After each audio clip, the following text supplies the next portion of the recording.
Que pouvons-nous apprendre de la vie d'Esdras? Esdras était le deuxième des 3 personnages clés qui ont quitté Babylone au moment de la reconstruction de Jérusalem. Zorobabel a reconstruit le temple, Esdras 3.8. Néhémie a reconstruit la muraille, Néhémie 1.2. Et Esdras a restauré le culte. Esdras était un prêtre et scribe envoyé de Babylone à Jérusalem avec un groupe d'exilés juifs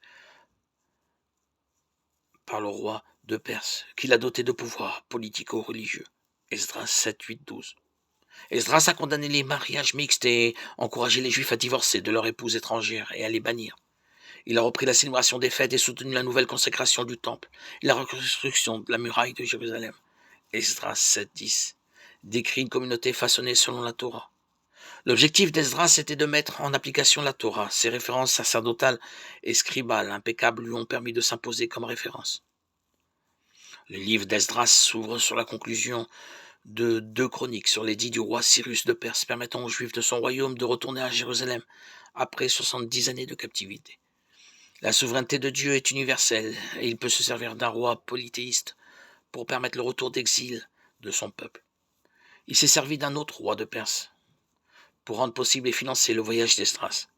Enfin, il s'est servi d'Esdras pour enseigner sa loi au peuple. Le roi a également aidé Néhémie à rendre à la ville sainte un peu de sa gloire passée.